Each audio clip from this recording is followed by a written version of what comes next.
Right. Hello, everyone. Thank you so much for joining us today. My name is Trenton B., and I'm one of the co-presidents at Colorado State University's student chapter of the American Society of Landscape Architects. I am very excited to welcome you all to the fifth day of our 28th annual Landscape Architecture Lecture Days series. Before we begin, I would like to give a sincere thanks to our donors, who include ASCSU, the Department of Horticulture and Landscape Architecture, CSU's College of Agricultural Sciences Ag Council, and the Colorado chapter of the ASLA. Without their support, we would not be able to do or put together such an exciting lecture series for you all. Today we have the honor of being joined by April Phillips. At the end of her presentation today, we'll be conducting a Q&A with her. Feel free to put in the chat an introduction of yourself and share where you're from. If you have any questions throughout the presentation, please put them in the Q&A section of this meeting, as we will not be using the chat feature for questions. So without further ado, I will pass things over to Reagan Epler to further welcome our speaker, April Phillips. Hi, everybody. I'm the other co-president of our chapter of SCASLA at CSU, and I have the pleasure of welcoming our guest, April Phillips, today. April is a landscape architect, thought leader, artist, and author. She is the founder of April Phillips Design Works, and her firm focuses on the fusion of nature, art, and technology in urban environments. April is a national leader in both research and practice associated with urban agriculture, sustainable sites, and an integrated design approach. She is the author of Designing Urban Agriculture and contributed to ASLA's Sustainable Landscapes animation series, The Edible City. A passionate advocate on climate resiliency, April is a member of Al Gore's Climate Reality Corps and a certified climate reality leader. She frequently speaks on the link between sustainable development change, climate change, and building resilient communities. So please join me in welcoming our guest, April Phillips. Thank you, Reagan and Trenton, and welcome to everybody who's take time out of their busy schedule to join us tonight. I'm excited to be here and honored to be part of this great lecture series at CSU. Sorry we can't be there in person, but this is the next best thing, and hopefully someday we'll be meeting in person again. I love that campus too, so I have been there, and it's just such an amazing place and such a great program. So I am going to sharing my screen, and I'm going to start right now. Oh, excuse me, sorry. That was from the practice. So we're going to go up to the top. Let's start here. Okay, so what I'm going to do today is talk a little bit about why designing for climate matters, and talk about our firm and how we do our work to actually promote that kind of thinking. So hopefully it's a little bit of inspiration, a little bit of practical sense, a little bit of science, a little bit of art, and we'll see how it goes. So what makes us tick? Well, we've said a lot of things in our mission statement over the years, and it really comes down to this: design matters, nature matters, and humanity matters. And that's it. That's really our mission when we boil it down. And we do love what we're doing. Currently, right now, we're in San Rafael, California. We range from 6 to 10 people, so a small firm. But we don't let that hinder what we do and our outreach. We really are proponents of doing what we can and walking our talk. And I have to say, what the person who's inspired me the most into being the firm that we are and how we do design is Leonardo da Vinci. And Leonardo da Vinci never did put, like, you know, quotes around who he was or what he was. You know, he was a painter, he was a sculptor, he was an art, he was a scientist, he was an inventor, he's a designer, and I think that's cool. You know, the fact that we don't just be one thing, we can be many things, and that's really kind of how we do the work in our firm and think about design in that way. And it comes down to sort of 7 principles, like always being curious, wanting to know that information and continuous improvement. We also look at, testing our knowledge. It's called demonstration, testing knowledge through experience. We think that's very important. Sensation, that's just, sensory things, how we feel, how people feel. So our refinement of the senses to sharpen our observation and response is really important. Sfumato, I've always liked that one. And I think that probably comes from my art background, but this ability to embrace ambiguity and change. And that's really so important right now as we're dealing with climate change and social justice and all these inequalities that we're trying to deal with. So the notion to embrace ambiguity and change is a tough one, but it's an important one that I think we all have to learn to just inhabit, because the world is just not going to be exactly the way you think every day. Whole brain thinking, art and science, how do we balance art and nature or the science of art? It's really important.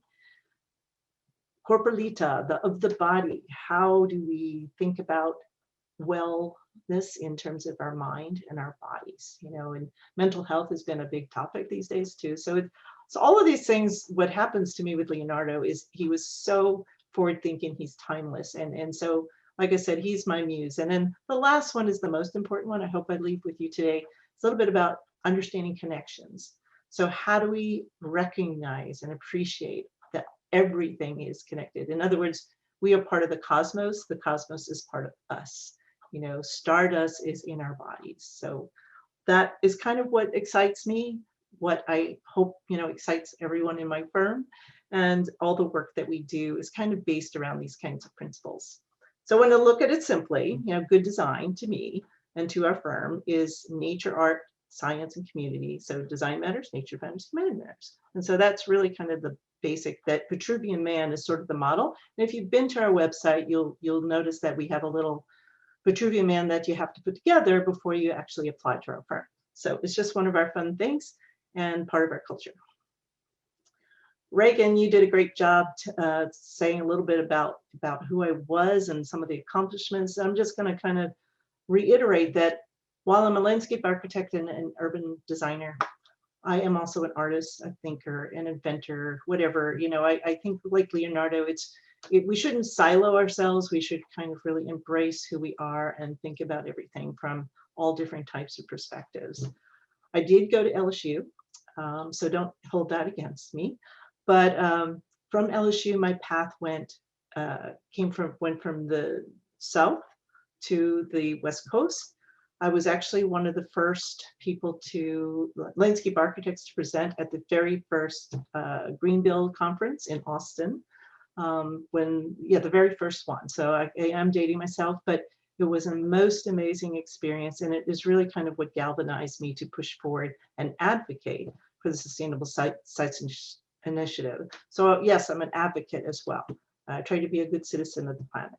Along the way, after that, it was really sort of merging into and moving into urban agriculture. And I wrote the book, Designing Urban Agriculture.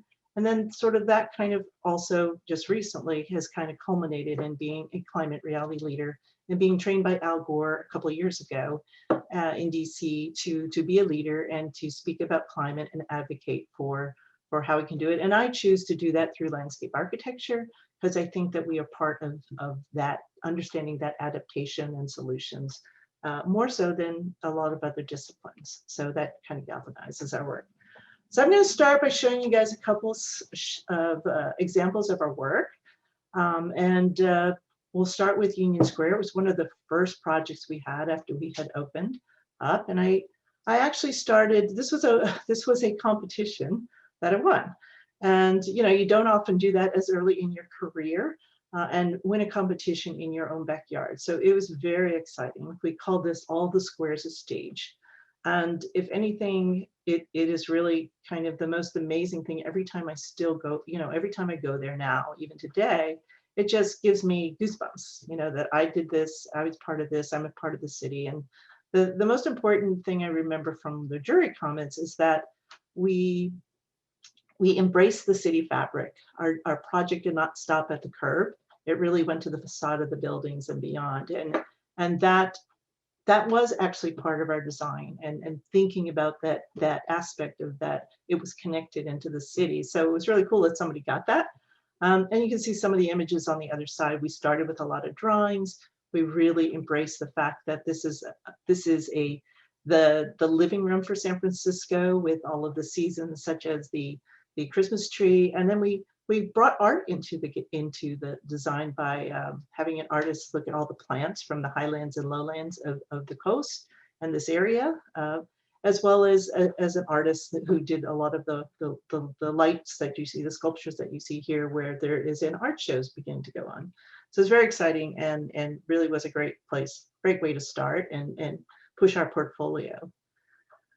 Another early project early on is Aspect Communications in San Jose. And this is where this project was really inspiring to me, because we worked with William McDonough.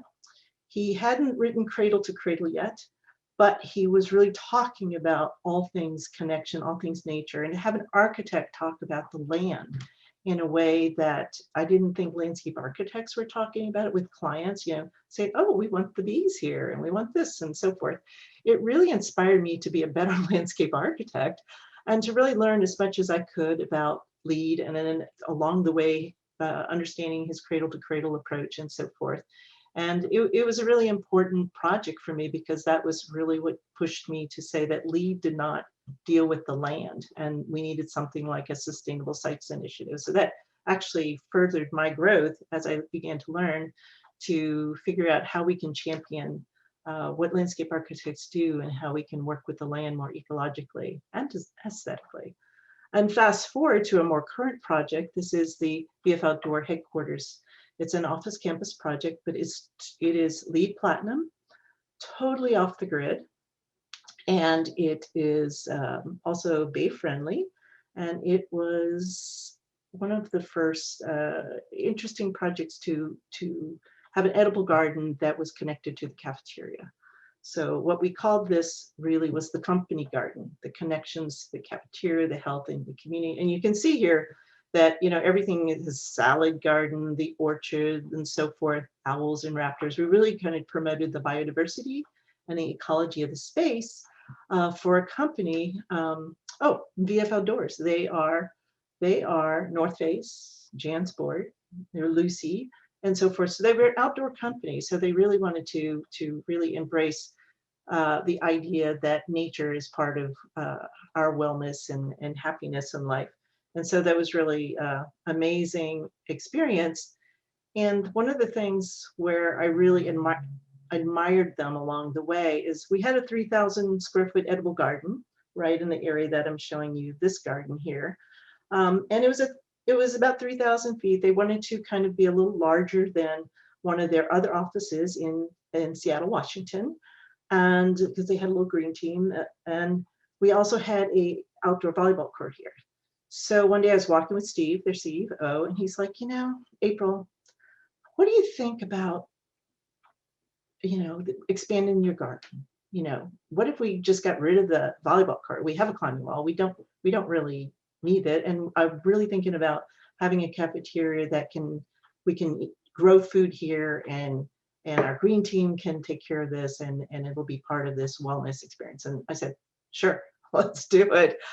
So it's not so often that you have your client leading you sometimes into making the right choices. And so this is, but we were so open to it. And so this is really exciting for us that we got to really do one of the larger edible gardens that we've done in the Bay Area because of that. We've also done some urban parks. This happens to be a public-private park, because it's part of a large development called Santana Road.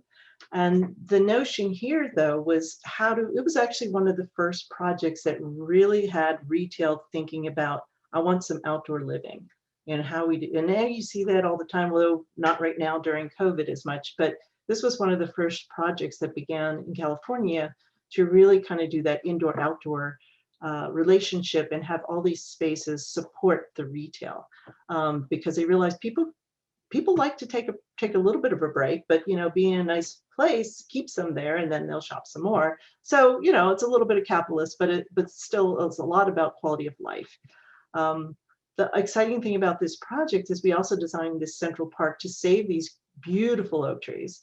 And we designed the streetscape around it to be like a boulevard. So it's one way on either side.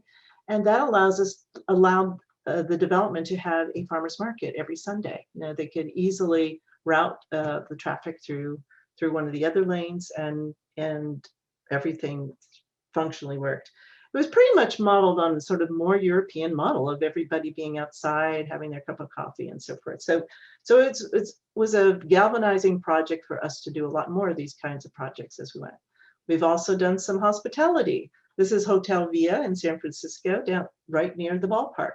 This was a very small project for us, but an exciting one because of its location and its challenges. It had very minimal landscape, but we had to create a landscape that was fitting, that could clean stormwater, but still be sort of a very inviting place for people who came to hang out, watch ball games and whatever. And the space to work with all of these designers, the interior designers, the architect, and we all kind of had so much fun creating this place that was a real hot spot every day until the pandemic. Every night this place was filled. You can just imagine yourself sitting there with the ballpark, watching the game from here if you couldn't get a seat and so forth. But we really love challenging projects because it pushes us as a designer and to ask really good questions that we might not have asked. And then we do a lot of residential, high density residential. This project's in Mountain View. It's called Alon. And what you're looking at on the big picture is you're looking towards, again, another edible landscape. We try to put edibles and growing food in all of our projects where we can. And this one was right near the community center, so the tenants could be part of it. But you know, there was also affordable housing component and so forth. As you know, Bay Area, we're constantly it's a challenging to create enough residential and enough to keep affordability as part of the project. This one was really amazing in that this was formerly a strip mall, and there were about 9 tenants there from the Pete's Coffee that the whole city went there all the time, every day to meet for meetings. And I remember us going there to meet with them too. There was a local grocer, there was an Indian restaurant, there was a cleaners that was into green cleaning and so forth. And what the client was able to do was promise, and by working with the community, that they would bring all of these loved tenants back to this site once it was done, because these things take about 1.5 years to do. And so part of this project was thinking about how can we sustain the community, build that trust, and bring these places back in. And part of it was we actually did a lot of mobile developments, prefab developments out in the parking lots in the neighborhood for temporary places for the Pete's and so forth. And so it was a really amazing project, in that most projects don't think about that. We displace people and all the time without thinking about that. But what I loved about this one is that it really kind of, it really cared. And so that was really important. That's where, again, humanity matters, right? We even do some private residences. This is one that was centered around the house, and the guest house that you see was centered around a 300-plus-year-old black oak tree. Amazing space.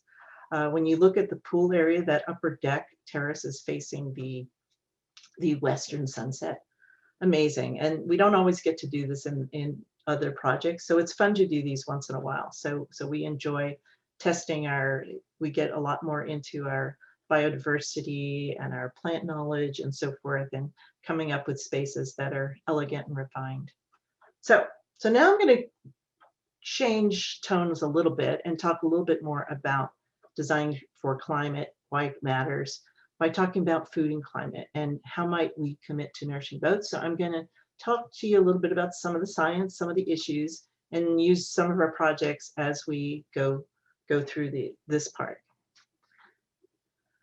So I don't know how many of you have read Michael Pollan, but this is a quote that I've always loved. The garden suggests there might be a place where we can meet nature halfway. And if this isn't sustainability, I don't know what is. It really speaks to me. And so as we talk about food and I call this my eat portion of our talk. We really want to talk about what are those hidden connections between hunger and food waste and climate that we as citizens or landscape architects need to think about. Now, my food story begins in New Orleans. As I said before, I grew up in the South, and before I transplanted over here on the West Coast. And, you know, when you think about it, we all have a relationship with food from our very early days, our birthdays, with our family, where we go for holidays. Mine was always to Boston and Cape Cod. So going there and celebrating Thanksgiving or Christmas and so forth. But then locally, it was the beignets and the crawfish boils and so forth. So I really had this very eclectic understanding of food, as you know, in my early days. As I came to California, I started learning a little bit more about going more to farmers markets and learning about organic food and so forth. The recession came along and wrote the book Designing Urban Agriculture at that time, but you know, started being more of a chef and started playing with all of this great food and produce we were getting from the farmers market. And I think that's one of my first galettes up there on the upper right. And you know, we can get so much enjoyment of food and sharing food with people. It builds community. So it's a really important to all of us. Flip side of that is hunger. And you know, in 2017, before the pandemic, 40 million people were food insecure in the United States. So that's 14%. Doesn't sound, you know, 14% doesn't sound like a lot. When you say 40 million people, that means these food insecurity means you may not, someone in that household may not have access to food in a day.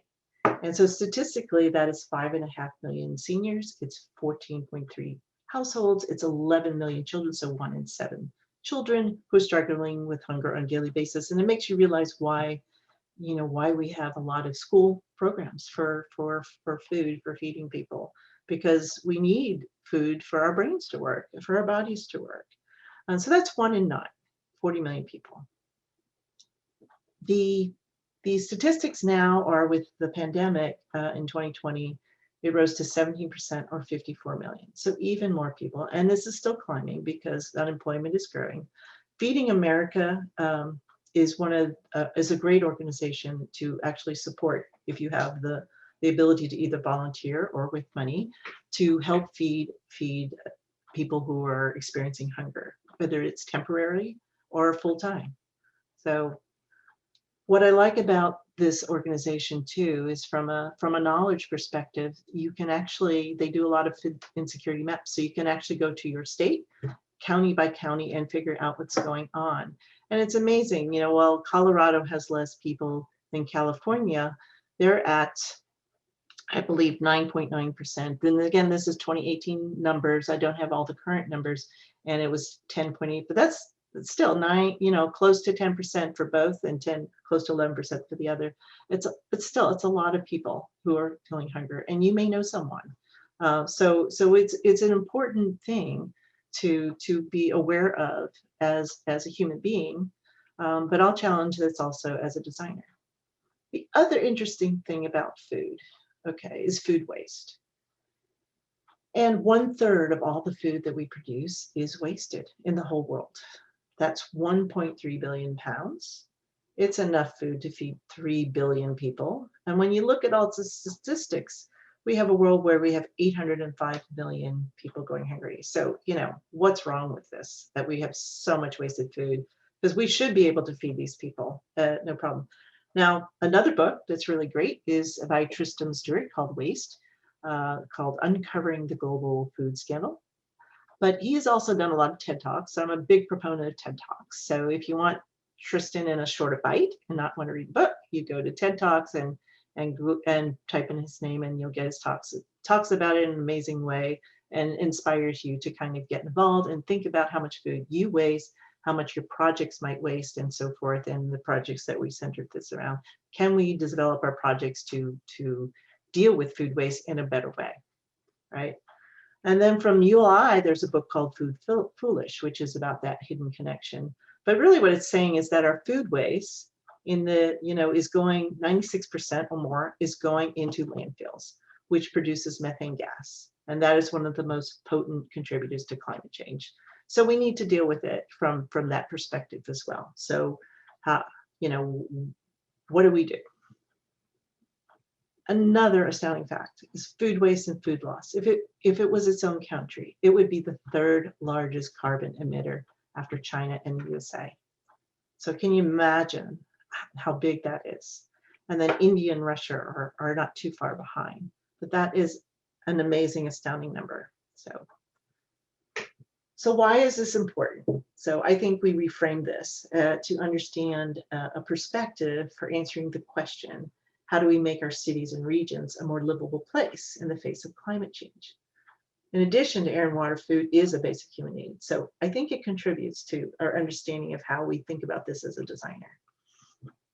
Access to local healthy food, fresh water, designing communities adaptive to climate change, create positive externalities that benefit both people and the planet. Just enough said. And I love this quote and use it all the time. Food's a gateway drug to sustainability and resilient communities. We talk about food, we can actually work out solutions to other things too. So it's a really fun fact, and I think it's important to know. Next portion is about planting, ecology. How do we flourish? How can we transform our urban systems as ecological systems? And the key here is about systems thinking. So again, my climate story begins in New Orleans too, just like my food story. And, you know, I learned the alphabet from hurricanes, unfortunately. Hurricanes were bad when I was younger, but they're even worse now. And we all have seen what's happened in all over the United States in the South and the East with these hurricanes. You know, it's just, I'm not going to go into detail, but we've got to figure out what we can do to corral that.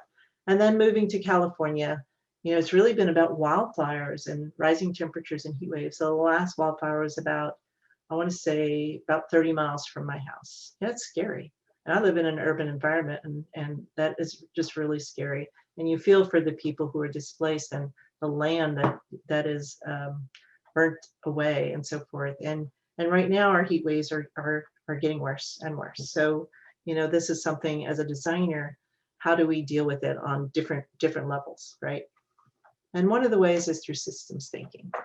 And system thinking presents a different lens through which we understand that complexity of the world. And we can create a sustainable city where a food system and living systems are part of green infrastructure. So redefining what green infrastructure is part of how I see systems thinking as a designer. And the reality is all systems thinking is elements, interconnections, and purpose. And nature shows us a lot of patterns and processes for these kinds of systems thinking. So when we talk about in design, you know, we've got to kind of look at nature and let nature help us figure out how these connections might work in different ways than the linear thinking that we typically do, and the way cities are operated and planning permits are done. You know, it's pretty linear. We've got to understand cycles, flows, networks, nested systems, and so forth. How do we create dynamic balance? But the world is against us to some extent. So how do we change policy and so forth? And when it comes to planning and zoning, so that we can deal with this, right? So that's kind of the challenge. When it comes to urban agriculture, you know, urban and rural are just not that connected. There's still so many kids in urban environments that don't know what a farm looks like and how it grows. You know, they get an orange, but they don't know it comes from a tree and so forth.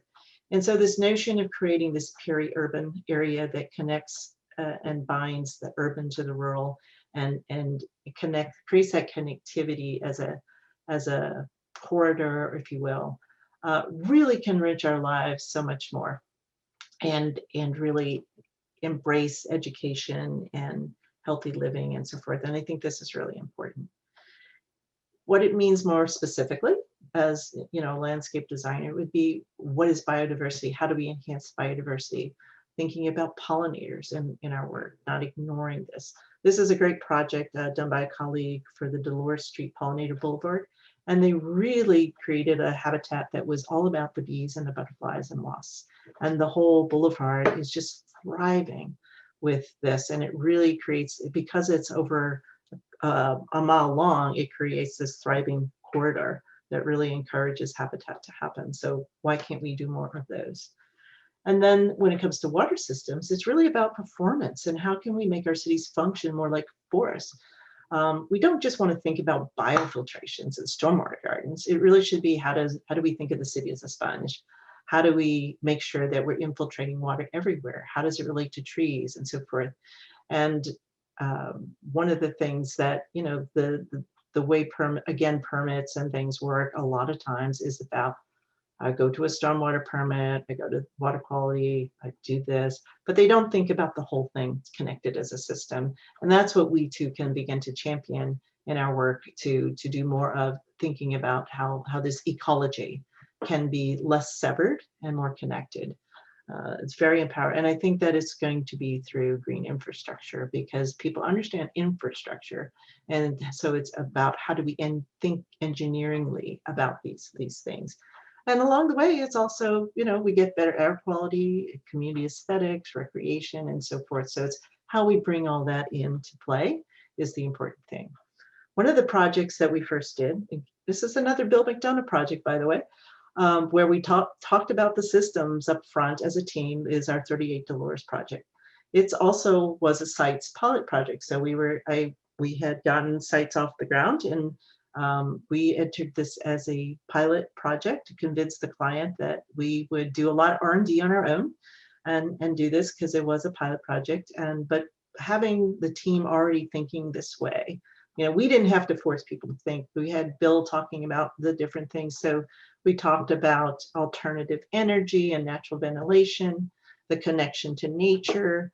As we talked about green roofs, we actually came up with the idea ourselves that maybe we could do endangered butterfly habitat on the 4th floor because there were some endangered habitat butterflies, the San Bruno elfin and the Mission Blue. And then how do we make smart sidewalks? How do we tie into the transportation corridor and so forth? So the whole team thought about the systems of this design from the beginning. And that's what made it the project it is today is because we kept that. The image on the left, the upper left is that butterfly garden when it was first started. We had Whole Foods down at the bottom level where we had a lot of the buses and corridors for transportation, big community corridor. And up on the 3rd floor podium, we did fruit trees and we did drought tolerant plants, of course, but we had community space, a little mini farm and so forth, a composter. And it really kind of all tied together as a unit in terms of strategies. We did a lot of graphics to explain it. You know, what is biodiversity, people would say. Should we do an urban farm wall or should we do a community garden and so forth? So it was really cool to talk about biodiversity and ecosystem services to a client who was really wanted to learn as well. So this was really an invigorating project. The project, the image on the left-hand side with the stripes that's our community garden. It ended up being maintained by some of the tenants, but mostly by the development. We encouraged them to hire a young urban farmer to maintain all their properties because we've put some little community gardens and all of there. So that was kind of cool to actually create a job for a new type of job in the city. So we integrated the systems on multiple levels. And then lastly, you know, this ecology is in biodiversity is so important, but also about thinking about materials and fun and aesthetics and so forth. But this project, what we were able to do also was think about, you know, what are ecological materials. We modeled this project, our specifications for our bids, just like the LEED specifications, so that they would create all of the data we needed for as a sites pilot project to help us do the things we needed to do. And they had to commit to that in the bid. And one of the things we did was we actually thought about 3D printers were coming out. This was back in early, let's think about 2010. And so the artists that we worked with for our dog hitching posts, and you can see a little dog head there on the bottom left. This was printed through a 3D printer. We did a whole blog post on it. We worked with the artists on trying to figure out what dog heads and so forth. He modeled one of them on his dog. But it was really cool to learn about these different materials and so forth for a project, not just sort of the ecological components, and really elevating it to art. So again, not just thinking about one thing, thinking about many things and how it all works as a system. And so it's been a very important project for us, because it really sort of proved this sort of integrated design approach is really can be a fascinating way to do work. And then along the way, when we think about it right now, one thing, the fact that has really bothered me a lot is that 80% of our farmers are over 60 years of age, so who's going to feed us? But fortunately, you know, land, farm agriculture conservation is becoming more important. We're thinking more about this right now as far as regenerative agriculture. So we're having a food shed moment. It's been in LAM starting in around 2016. You started seeing more about this. There's a lot of things going on. And there's some great projects that are focusing communities around farms. From the cannery in Davis, California. This one was by colleagues SWA in Davis, California, to another project in right outside of Atlanta called Serenbe. It's really, really kind of fun that these things have built around farmers and farmers doing their work to support the community part of a CSA, so that you're exposed to the farm from that perspective. But you have to remember, it sounds sexy, but farming's hard for those of you who might come from farming families and so forth. But it's really great to see that this becomes sort of another way that we can support local smaller farms and create communities that are more tied to farm to table. And so that brings me to regenerative. We have used the word sustainability and sustainable a long time, and I don't think that really brings the right depth of thinking to how we need to think about the land if we're going to think about biodiversity. And so you've probably heard a lot about this word regenerative. So what does regenerative mean? Well, when you look at Latin, it's regenerare, it's to bring forth again. You can break it down to re, which is again, and generate, capable of producing or creating. Regenerative is where we need to go. Regenerative heals the land. And so this is a great little chart I saw where sustainability is all about, mostly concentrates on being less bad. It doesn't think about all the benefits, whereas we think regenerative, we go and we start to think about the positive social environmental impacts. It's doing good. You know, we want to do good. So not less bad, right? So regenerative design really seeks to not merely lessen the harm of new development, but to put design and construction to work as positive forces that repair natural and human systems. So it's about repairing, it's about healing, it's about connecting. So to me, that is sort of the focus on the work we do now, is to really think about how can we make those connections. And you know, not every project we're as successful as we want to be, but we do try, and that's important. Now, one of the ways to try, now we're going to talk a little bit about the science. So what's a designer or engaged citizen to do? And I call this the drawdown climate and climate positive. So another great book, you'll see that the books has become sort of a continuing story in my presentation, is Drawdown. It's the most comprehensive plan ever proposed to reverse global warming, edited by Paul Hawken. Amazing book. It is the 100 solutions we have now at our disposal to start dealing with carbon. Now, we have to remove 10 gigatons a year, which is roughly equivalent to 150 Hoover dams, if you can imagine that, if we want to keep it from rising any more than it currently is. At this point, we want to keep it from getting worse, you know, and we want to heal. It will take a long time to go to the lower numbers, but at this point, our biggest challenge is to keep it from rising any further and doing less. So this is a big deal. And these 100 ideas are really important for people to understand because they do affect every sector in the world. Now, carbon drawdown, when you think about it, you know, we have natural carbon sinks and producers from the oceans, the forests, and then we have the artificial technologies. But what it really means is that we have sources that are putting all this carbon into the atmosphere, right? And everybody kind of knows this. but our sinks are 59% short of what is left that they can handle. So these sinks. So that's what's on the right-hand side of the screen, the gray. So what do we have to do? We have to reduce the sources. Great. We can start to do that, right? And that'll get us somewhere. We can support the sinks and enhance them and really uplift, nature's carbon cycle. And then lastly, we can improve society. And in order to make these changes, we can foster equality for all, because that's how we're going to get there. This is based on electricity as one big topic, food, agriculture, and landscape is another, industry is a topic, in transportation, buildings, and then other energy related emissions. And that's how this book is organized out of all of those different pieces, and really coming to, if we did this is the range of what we could get to. But it's really important that we don't just reduce the sources, we don't just support things, we also improve the society. So it's a pretty important thing, but this is where, change has to happen. And I wanted to show you that food issues represent 8 of the top 20 growth solutions. So number 3, we talked a little bit about this, is reduce food waste. That's the number 3 ranked solution in terms of how much more, what we can really do that makes a big difference globally. It's a scale up issue.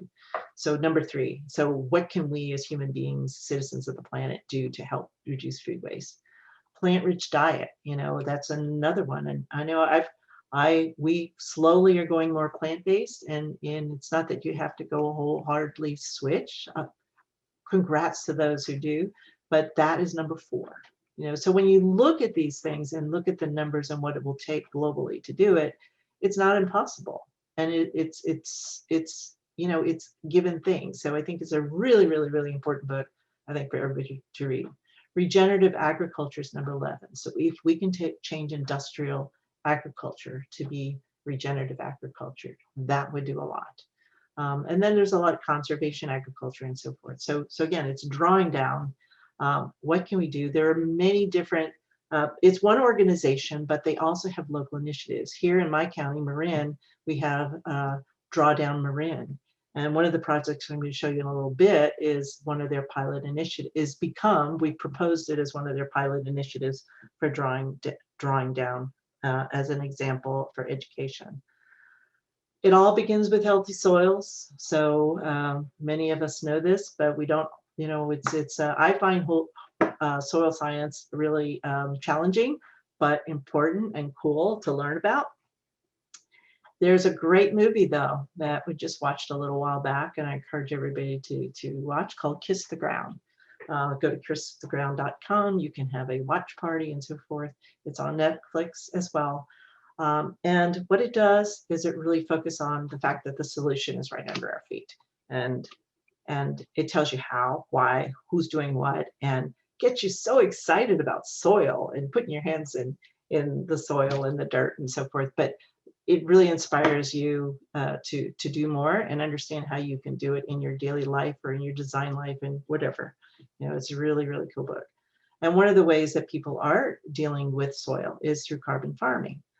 There's some local carbon farming initiatives here in my county with 3 ranches that are part of the case studies. But there's a lot of education going on in a lot of cities that have farmland around it. This is from the San Diego Food and Climate Council, where they're promoting the benefits of regenerative farming through calling it carbon farming. And they're doing many things. The reason we do this is not only is it healing the planet, it's producing better yields and more nutrient dense food. So it's a win-win, by going this route. So just a little food for thought. There's a lot of other things we can learn about regenerative agriculture, even if we don't put it in our projects, but we could think about it because it could inspire us to. There's a whole notion of doing parks like a food forest, for example, and a lot of literature out there and little things. How Cuba used permaculture to transform their city when they were cut off from the world. The Biggest Little Farm is about how this young couple took this dead farm and turned it into this vibrant farm. It took time, but they made it into a regenerative place. So there's lots of ways we can learn, both fun and interesting and entertaining. And then back to what we do sort of more specifically for those of us listening here or future landscape architects and planners, as well as those who might be some colleagues and so forth, are number 73 in these 100 solutions is green roofs. Number 54 is walkable cities.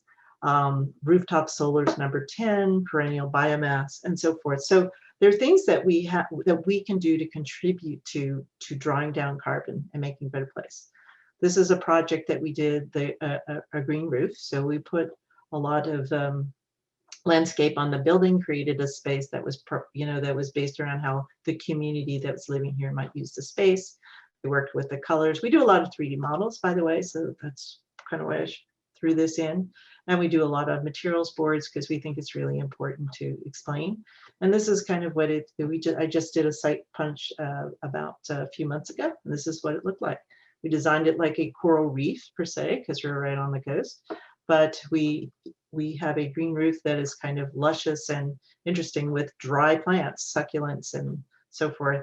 And we even took the land that's all with the roof that was all part of the back of house with all of the HVAC systems and so forth, and made it into a garden as well for birds and butterflies and habitat. So it's kind of really cool.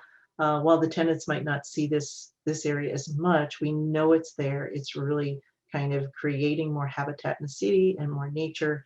And it's also helping the building for insulation and so forth and stormwater management. So how cool can you get? I'm going to go a little faster because I know that we want to get to questions and answers. But biochar is another thing to look up about. It actually, in adding some biochar to soils, it actually promotes infiltration and it promotes fertility and nutrient recycling. So it's a really cool product that has been introduced in the last couple of years. And another one is number 6 is educating girls. And this is really important in that, we all talk about STEM and girls being scientists and so forth.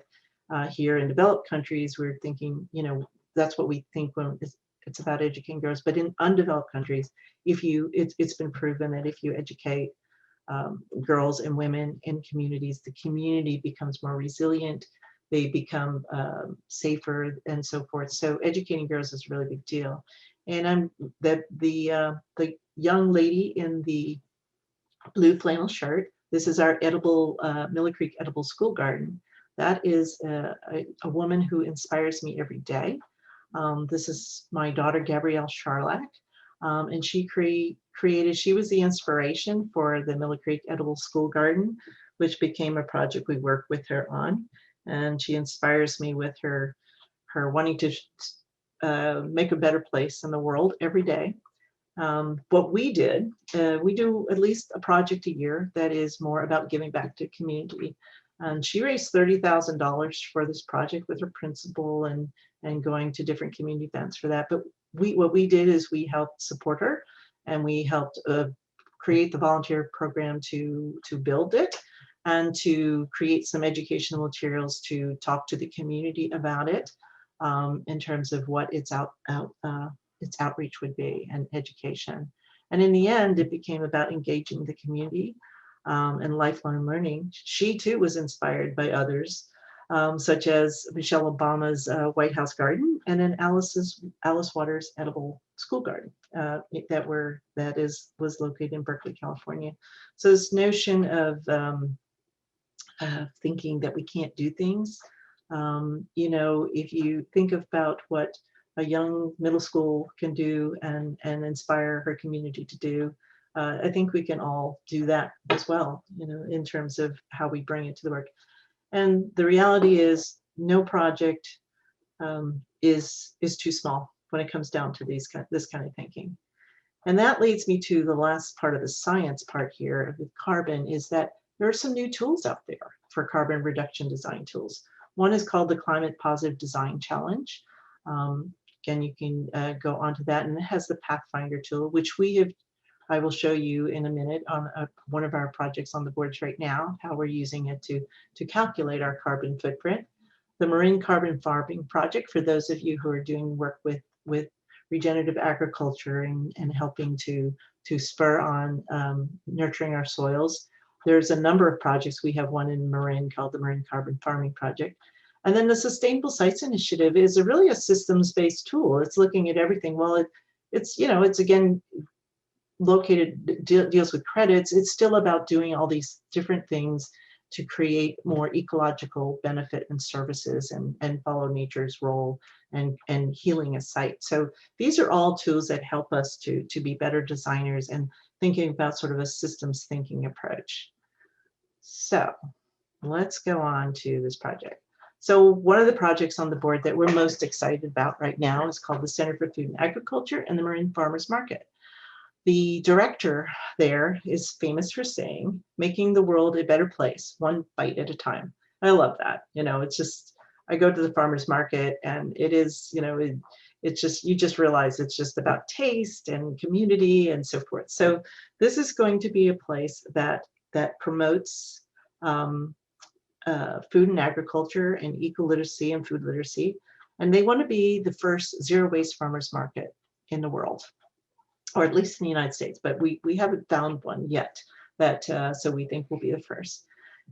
They had already had some amazing goals and visions. And in our first workshop, we started with what they had, and we kind of did a sort of a North Star approach and tried to figure out what did they really want to do. And so these became the emerging visions. And you can see the complexity on the right-hand side after the workshop, how we got into more detail about what it really meant.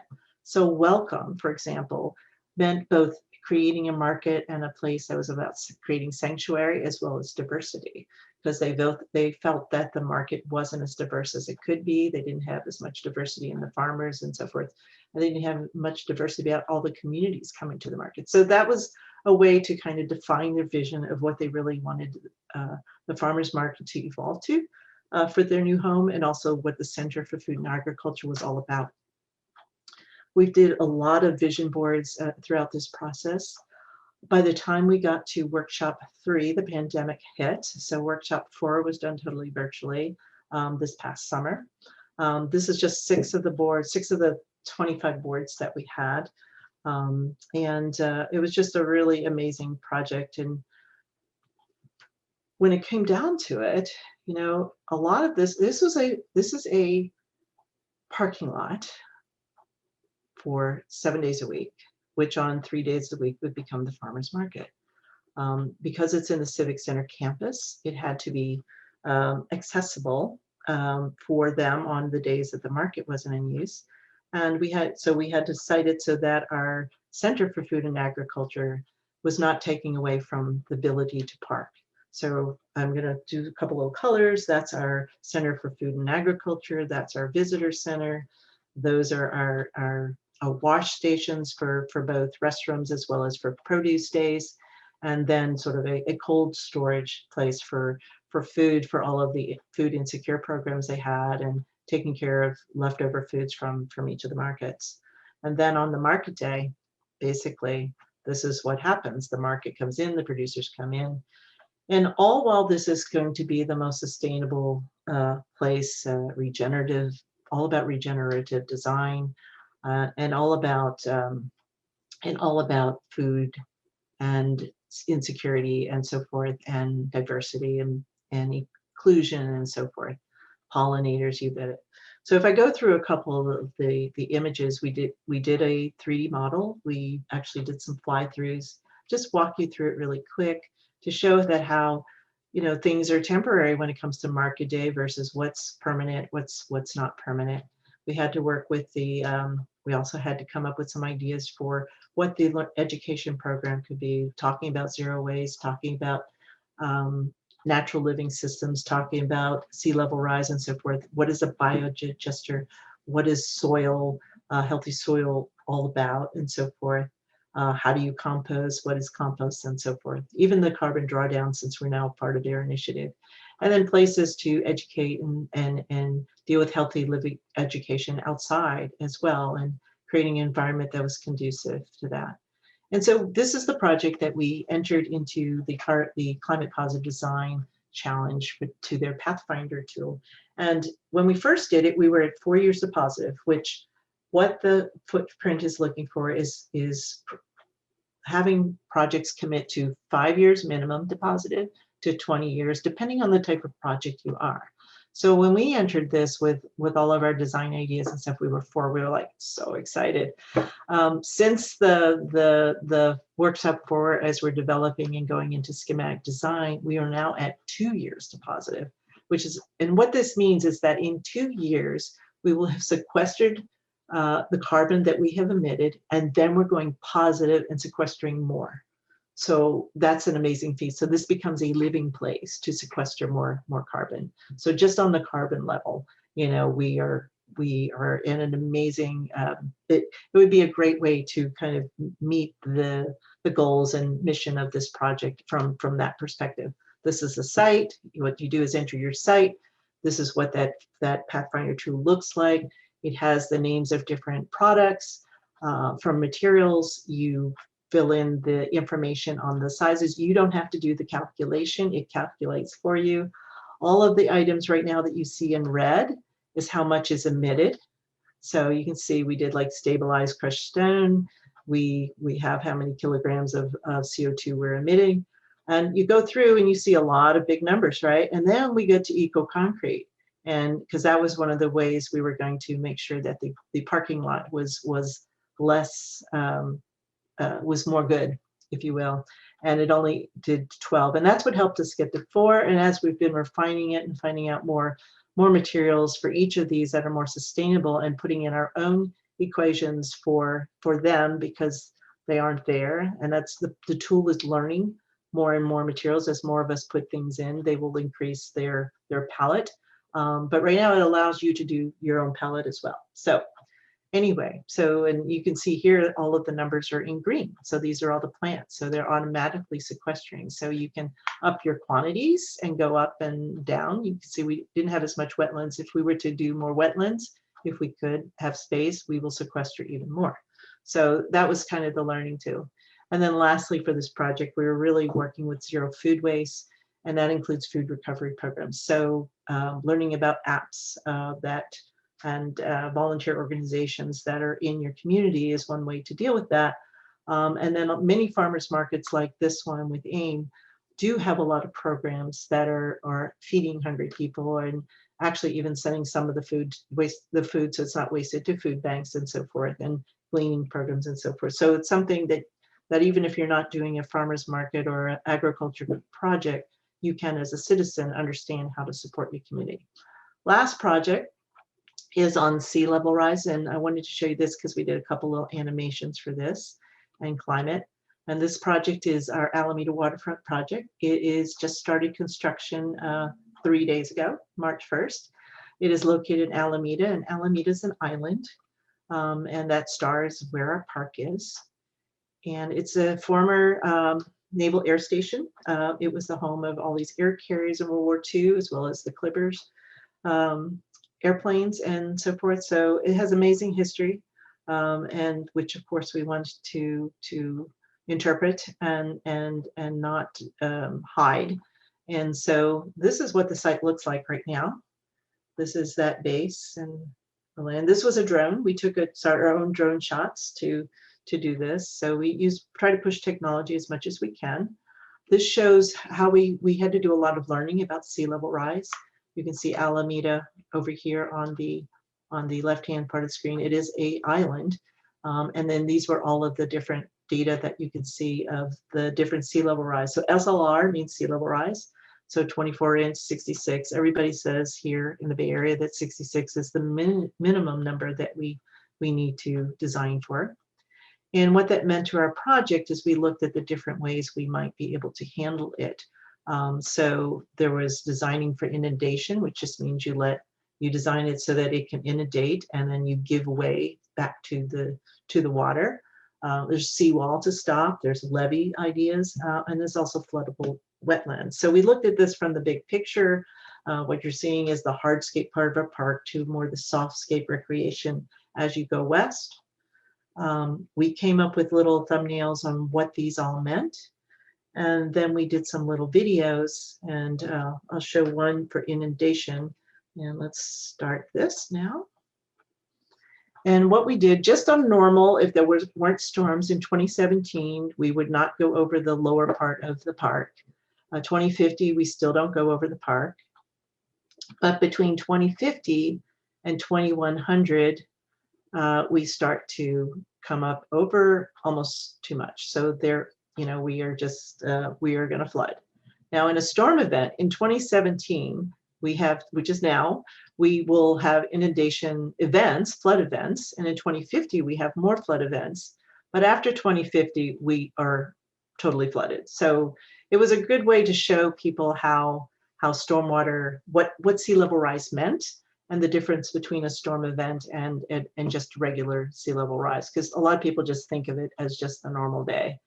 We did a lot of graphics to talk about the ecology of the project, from bioretention areas and habitats, and what urban shrubs were for a coastal environment.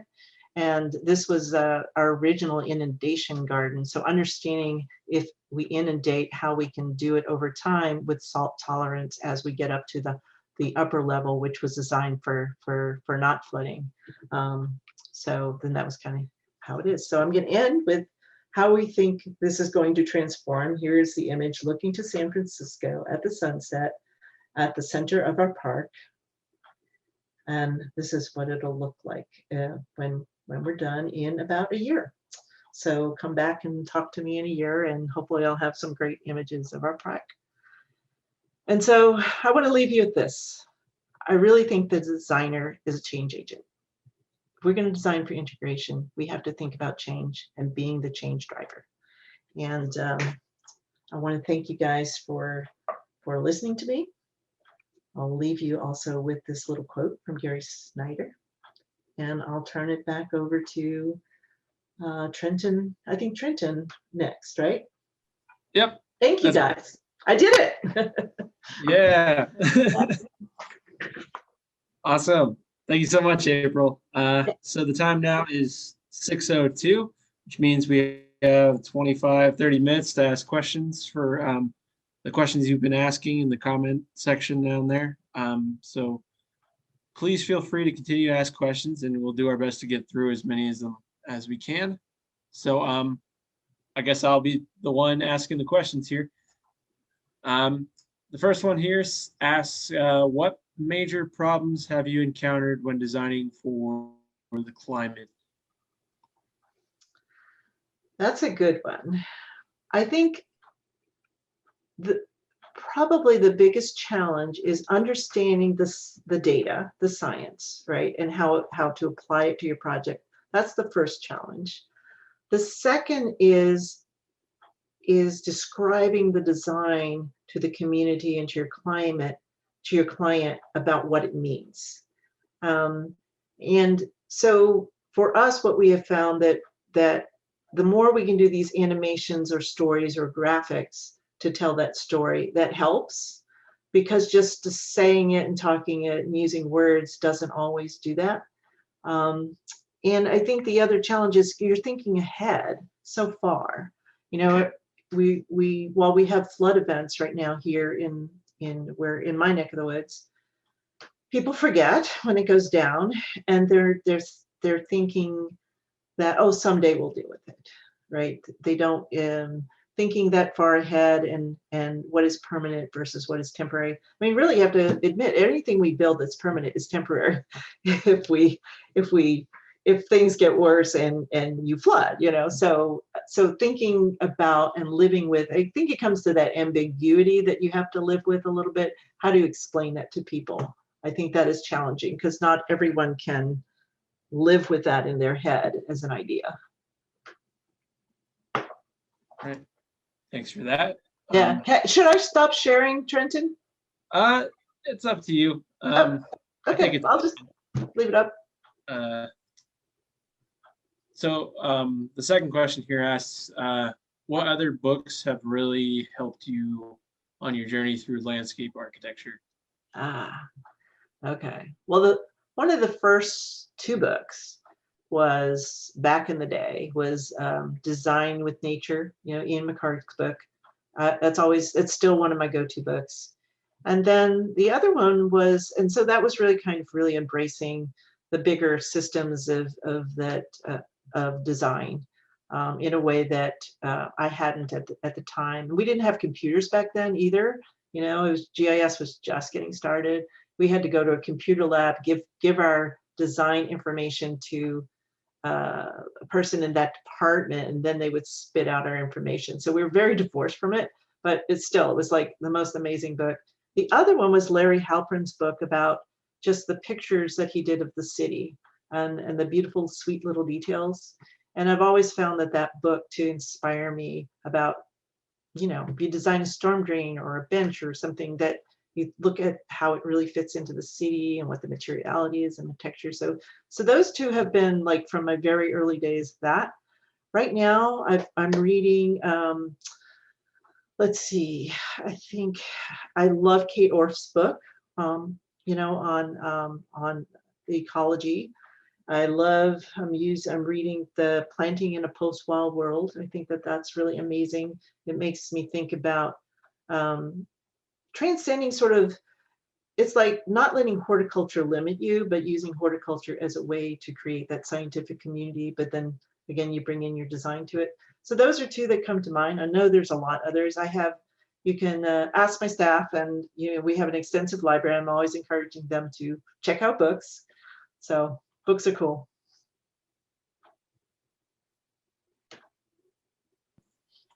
So Right, thank you. Our next question asks, when designing a wildlife / pollinator garden, do you typically have to account for the height of the building in terms of what wildlife you expect to have in the garden? Is there a maximum building height for pollinator access? you know, that's a great question, and I don't think I know the answer to that. A lot of the, I think if I've seen some amazing pictures of high rises with lots of landscape, and I'm sure that it would have sort of a new version of habitat up there in the city. So I don't think there is. I think you have to have the right plant community to do it, and you probably have to introduce some of it. I don't know that they all just come and show up. You know, I think a lot of the work that we do is between that 3rd floor and 7th floor, maybe 10th floor in the city when we're doing residential infill. So we ourselves have not done it above that, but I don't think it's impossible. I don't think anything's impossible. I think, you know, if you have an outlook, it's a challenge. Now I got to figure it out. How am I going to do it? Right. So that's how I look at it. So I don't know. I think that there might not be a limit unless you're going up to where there's no atmosphere. You know, if we're in a spaceship, of course, couldn't have it unless we're inside. So, yeah. Right. Thanks. Next question here asks, which of your designs are you most proud of? Well, let's see. I would say that I'm most proud of the one I'm currently working on. You know, I think with anybody, it's we, you know, we're passionate in the moment, and so right now our most current challenging project is that AIM Center for Food and Agriculture project. We're really engaged in it and really turning it inside out. But I would say, you know, some of the projects I showed you guys today, those are some of my favorite ones as well. So it changes every day, right? So you wake up, today I love this one. So couldn't really tell you more than that.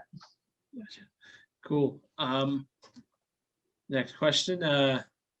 Someone asks, could you repeat the name of the carbon sequestration website that you use to determine your project's footprint? Oh, gladly. It's called the Climate Positive Design, or climatepositivedesign.com. You can type in Climate Positive Design Challenge. You can even type in Pathfinder tool and you'll get there. Amazing colleague of mine, Pamela Conrad, is one of the people who really developed this. She was a winner of one of the LAF scholarships and developed the tool, and we're so excited about it. So it was great to kind of work with it, work with the tool when it first came out. Now she's at 2.0. So we started AIM with 1.0, and now we're in the 2.0, and that's kind of where some of the information is growing. So it's yeah. So please see that website. Try to incorporate it in your schoolwork. And talk about it, because it's interesting stuff, you know. And again, I think the biggest thing here is to understand, you know, it is about carbon, but the more you do with carbon, you're connecting to other things. So don't forget that it's all connected. Cool. Yeah. This, And then, yeah. sorry. No, I'm just trying to think. Yeah, I think it's climatepositivedesign.com is the simplest way to get there. Cool. Yeah. Next question says, how do you see landscape architecture evolving with climate policy? What are some key policy changes you see as necessary to further the design of regenerative and resilient landscapes? That's a very complicated question. I would say that number one is that you know, ASLA is definitely, you know, if you're a member of it, you know, I think ASLA is wonderful, and we have this whole advocacy tool that is letting us know about things. So that's the number one easy way to they're on top of it. I am on the Climate Action Committee actually this year, and we are working on trying to educate our members a little bit more and get the information out there more easily to everyone, and trying to look at it from the state and regional perspective. So that's going on right now. I think as an individual, getting involved by knowing what your city or town or county's climate action plan is, or when they release a report they need input, is go ahead and read it and give them feedback, because that is sort of community-based policy that you're giving the final policymakers what you think is important. I know when Drawdown just in my city, for example, they came up with an update on their climate action plan. So I read it. I gave them some thoughts. You know, I think that that's really important. Speaking up at city council meetings, that you think you need one if you don't have one. I think this is kind of the advocate part of me speaking up, is that if we don't promote these things, when we're sort of the people who kind of are more aware of it, then who is going to? You're just stuck with what another, you know, some other people are thinking. So I think that is the other way to do it. Getting involved with groups who are working with climate and policy, like I am, not just on Climate Reality, the Northern California Bay Area chapter, also going to sort of my city's quarterly meetings on climate, and what can we do about it. So there's many answers to that, you know, no one answer. But I think part of it is educating ourselves first, right? And going out there and finding information. And I think if anything, the more we know, then the more we think of questions to ask, and the more we figure out who we should ask those questions to, and the more we get new information, so then we know what to do with that next information. So it's sort of it's a non-linear way of learning and doing and promoting, I think, is the best way to say it. So all of the above. Yeah, I can imagine it just being all over the place. Yeah, well, and you know, sometimes it's like I have actually made comments on other cities' plans too. Like if I'm, you know, since I'm near San Francisco, I will, if you know, I will read theirs and one as just an interested citizen. So you don't have to limit yourself to your own place. If you have a place that you love and you care about, and you can see that climate change is impacting it, you know, you can do it about that place. I think that's as far as how we impact policy changes that would help promote like drawdown or things like that. that comes from getting involved with the groups in your city who are working on those kinds of initiatives. And sometimes it takes a little bit of time to figure out. Right now, one of the committees I'm on, we're trying to do a whole piece on building electrification in our county. So we meet, every 2 weeks, and we have little tasks that we sign up for, and we write letters to the city, and we begin to learn. I mean, all of it's like, it's taken us a couple of months to build out our information to figure out what some of our tasks will be in the future. So we slowly, when it's like, and I guess what I'm trying to say is that sometimes it's unknown. You just have to go and do the steps and try to figure it out. And it helps to have other people to figure it out with, I would say. Gotcha. Cool. Yeah. All right. Our next question here is, what challenges have you experienced with edible gardens? Is it difficult to keep it looking good and maintained?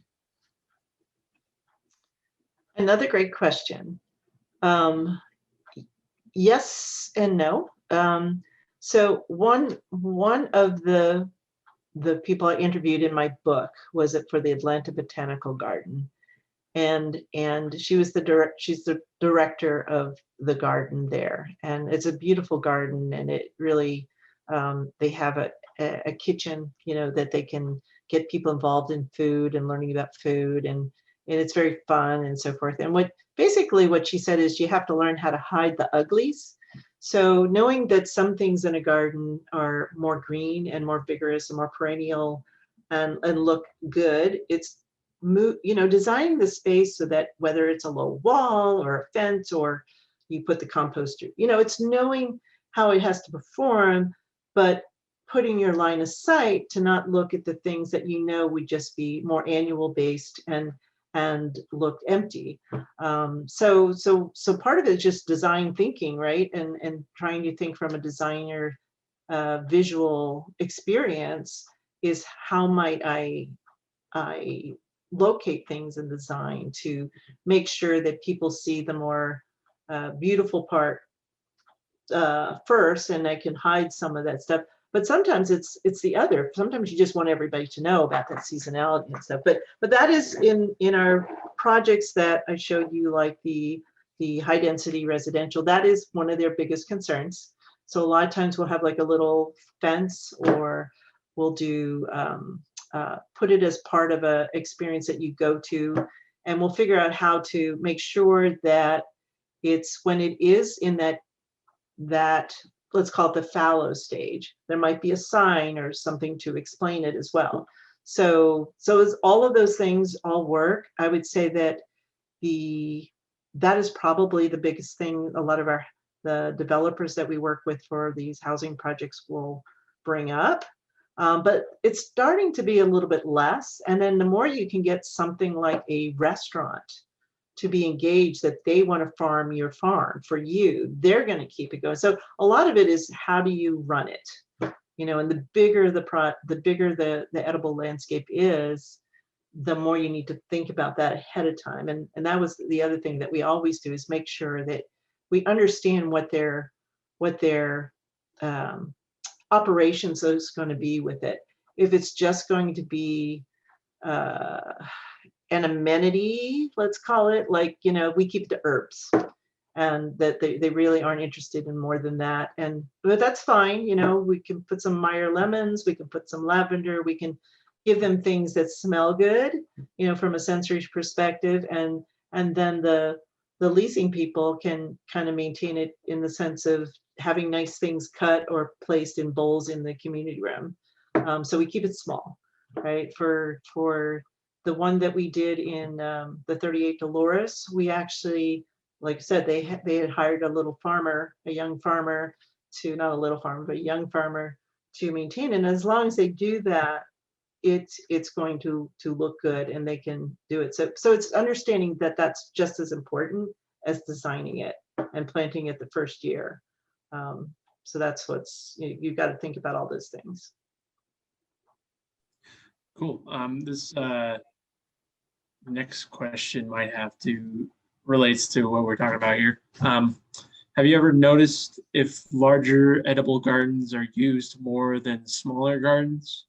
or does the size of the garden really matter? The size of the garden matters as to how you want it to perform, right? So for example, even that 10,000 square foot garden for the VF outdoor project, 10,000 is pretty good size. It was great for the green team to work in. It was harvestable on a daily basis, but it was too small for the cafeteria to use it as its only source of food. They used it for sauces, for spices, for special desserts and so forth, as opposed to big full meals. So understanding how it's going to be used is really the biggest question. And then I would say more and more, I'm seeing we're starting to be asked about doing more community gardens again. It seems like edible gardens dropped off of a request. We always put it in our projects because we think having that sensory, enticing people to think about food a little bit is important. But more and more, it seems like it's just recently come back to the light as an important thing, an important element of cities and climate. So it's going to be interesting to see where it goes. So I'm seeing more and more interest in urban agriculture. And I think a lot of it is just because of the farm to table movement has gotten to a point where everybody thinks about, like, do you order home chef? Do you do this? Do you do that? And so I think people are more aware. So I think there's going to be more ask. And did I answer the question? I'm not quite sure. But Yeah, I think it was kind of just asking yeah. how each size of edible garden could be used, and that was like a good answer, I think. Yeah, I mean, we have not done a food forest garden yet, but we want to. So that's like on our to-do list, finding the right project to try it out, where the whole could be an acre, that of a community park could be turned into more of that kind of level. And again, that a lot of things that I'm seeing done over in let's say in European countries and stuff, our society doesn't treat those kinds of parks in the same way. So part of it is educating society about how you do it. There's another great TED talk. What is the guy, Ron? He's the master gardener in LA. And he's writing about, having community gardens that are just available for anybody walking by. Fascinating subject. And I think I would love to see more gardens like that, where people are creating them, tending them, they're in their community. There are a couple of models. I think that over in Oakland City, Slicker Farms had some backyard gardens where people are allowing their backyards to be used by farmers, and they get part of the produce. There's a whole bunch of new models that I'm seeing coming out that I'm really curious to see how they permeate design in the future. As we think about bringing food into the city more and more again, that would be cool. Cool. So Kona Gray, actually from EDSA, who was our first speaker, had a question for you. Oh, okay. Yeah. Hey, Kona. He says, hope all is well. Considering climate and equality, are so intertwined. Well, hold on, sorry. Considering climate and equality are so intertwined, how are you incorporating the Green New Deal, their goals in your work? Great question, Kona. We are trying to figure that out. And a lot of the work we have done with some of these gardens has been for private developers, and it doesn't transcend into the public as much. Some of these are, so that is something to overcome in the future. And definitely would love to have some talks with you, Kona, to help us scope that out. So I think our Center for Food and Agriculture is one of those projects that is dealing with that. The AIM just released a mission statement about equality and equality and diversity just last week to all of the stakeholders in the county. And so we're going to try to help them figure that out and build that into this design and this farmers market. And I think this is going to be this is why this project is kind of like the most exciting one for us right now, because it's going to get us to try to grapple with these great questions that, of where we are right now with these issues. So I'll talk to you, Kona. He's yeah. Hey, can you hear me now? Hey, Kona. All right, April. Yeah, definitely. I would love to work together on some of these really important items related to our profession. Thanks so much for the question. Sure. Awesome. Yeah. We will definitely reach out to you, Kona. Like I said, this is, we have not found another center for food and agriculture other than the one that's in New York that is just oriented to farmers and not to the community. So this one is going to be a first. So it's a really important, I think, to sort of set the tone. Great. And there's a lot of African-American farmers around the country that have really been doing some cool work lately. So yes, to share notes. Yeah, that would be really awesome to incorporate that. The director of AIM is just a fascinating guy who is just all about, the farmers, the ranchers, the food from the sea, and helping everyone out, and growing more, growing more people interested in feeding us in many different ways. And so he's very open. You could see from the mission and the vision how they changed, and we went to a North Star kind of idea. We actually had McLennan Design as part of our team, and we really talked about this whole notion of just transforming farmers markets in a way that isn't, done to that level. And they were very, very excited about that. Awesome. Thanks so much. Sure. Thank you for listening in. Absolutely. Yeah. Awesome. So we have time for maybe one or two more questions, depending on how long. So this next one asks, could you expand on your process for extracting community values and creating an emerging vision for a project? Yeah. So I'll use AIM as an example, because I think that this has been over the year. We had 4 workshops, and it really was all about stakeholder engagement. And then it turned into, with the pandemic, kind of pivoting and dealing with it from a more virtual perspective. And I think, the biggest thing we did was we first opened up some workshops and had people talk. We did a lot of case studies and did some boards that were just on case studies. But what we did before that is actually we talked with the farmers who were part of this farmers market. And then first, because we needed to understand what would make a great farmers market. And so they were the community that we talked to. We went to a number of farmers markets. They were on Thursdays and Sundays, and we had questionnaires that we did, and we had little things for kids to draw and so forth, and talk about why they like the market and stuff. And so we did some outreach that was a little bit more informal. And then we did some surveys that went out through doodle polls for people who volunteered. And then we did some sit down in the beginning for workshops 1 through 3. They were the big room types where we gathered in tables. We gave them sort of the latest problems we were doing in terms of the design. But I would say in the first 2 were really about the vision.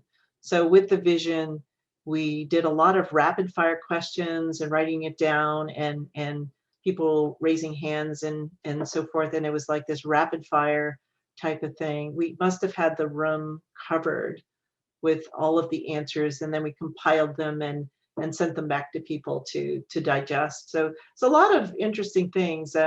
It was cool that we had McLennan Design to help us in one of them when we went into the vision.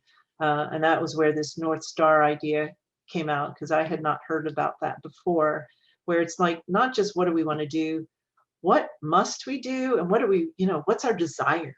Let's not worry about budget. Let's think about what do we do. So that was, we built on the program that originally the stakeholders had come up with before we came onto the project, and it was amazing. They blew it away. Like they did come back to some of the same things, but they had more new ones, and that was so encouraging.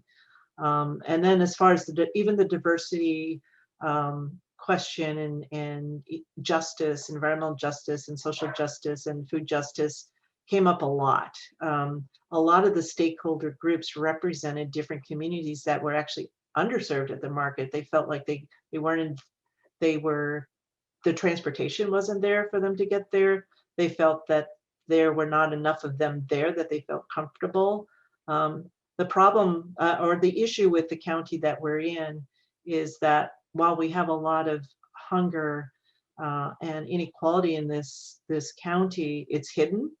So it was really wonderful that we had all of these stakeholders that were part of the market speaking up about that too, which I think is kind of why we're at this point where they changed their mission statement this year to really address that, because they realized that they were not hitting the mark there. I don't know if that answered all of the question, but it's been a very fluid process, and it was very, very, very interactive. I think the pandemic aspect, it got to be a little bit less dynamic, but we still were able to encourage people to, whether it was through the chat feature or sending us questions and so forth, we got to get people to speak up and make it more comfortable to speak up for the vision. And yeah, I don't know if I've answered all of that question, but it was many, many, many, many different ways, because people are all different, right? Some people want to talk, some people want to write, some people want to be quiet, talk to you later. But in the end, I think those community sessions were just so exciting for our team to see. I mean, I think the biggest thing is we wanted to listen. And I think that was probably the thing I learned the most with this one, is just to remind myself to listen more, and let them talk. All you have to do is try to tweak your question to make people want to answer it, right? And so it was learning that part of asking good questions so people would respond. It's not so much the question's good, but a good question is one that makes people feel like they're excited to answer it, right? And give you their opinion. So I think that was what I've taken away from this whole process with this project in particular, with community input and vision. All right, awesome. So that's all the time we have for questions.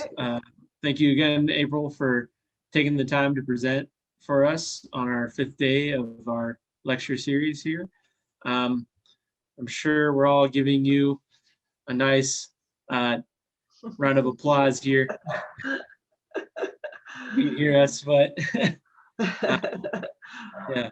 Cool. And also, can I give a shout out to, I believe, I wanted to say that young woman who inspires me, my daughter, is a senior at CSU, and she is graduating this spring with those of you who are graduating, and she's changed from edible gardens, but now she wants to be a human rights advocate and lawyer. So she's graduating in political science. So hello, Gabrielle, if you're out there. And yeah, so thank you. Cool.